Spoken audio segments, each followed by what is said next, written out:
Please tell me you know who this man is. He's a bit mysterious, the ultimate enigma, considered one of the greatest songwriters of all time. It's Bob Dylan.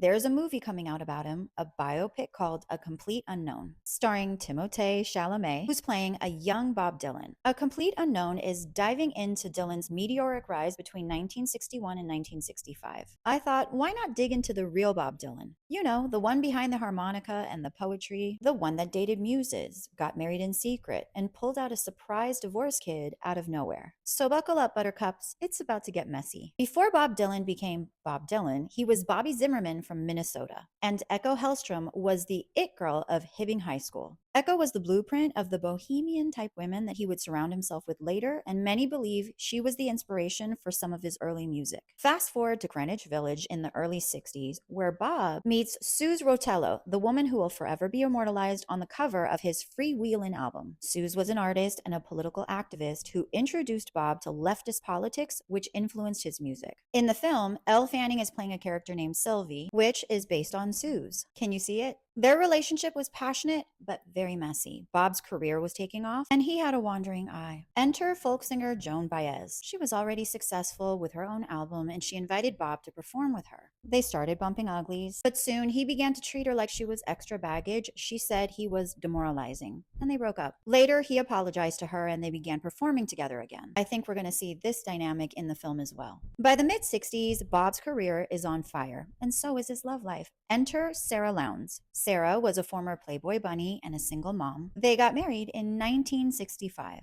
Bob adopted her first daughter, Maria, and together they had 4 children, 3 boys, 1 girl. Jesse Dillon, who is a filmmaker, daughter Anna Dillon, who, unlike some of her brothers, is living more of a private life. Sam Dillon, who also stays a bit more private. And then we've got Jacob Dillon, also a singer and a songwriter, lead vocalist of the Wallflowers, who to me looks like a cuter version of his dad. Bob and Sarah were together for 12 years. They grew apart. He cheated on her. They got divorced, and Bob was doing his thing. Bob was in a relationship with a woman named Ruth Tarangiel. This could be her or that could be her. All I know is they were together for about 17 years and she was considered his common law wife. Here's where things get messy, because around the same time, he was in a relationship with his backup singer named Carolyn Dennis. Together, they had a daughter they named Desiree. And then they got married in secret. No one knew about it until they filed for divorce. No one knew they had another daughter. Carolyn said they purposely left his last name off of the birth certificate so that Desiree could decide to add it if she wanted to later. She also said that implying that he kept Desiree a secret was a huge insult and that he was a great father to her. All I know is people have been obsessed with who he's dated. Some say Edie Sedgwick. He denies it. He had a thing with singer Nico. Apparently, he asked Mavis Staples to marry him. She said no. He was a ladies' man. Bob Dylan is a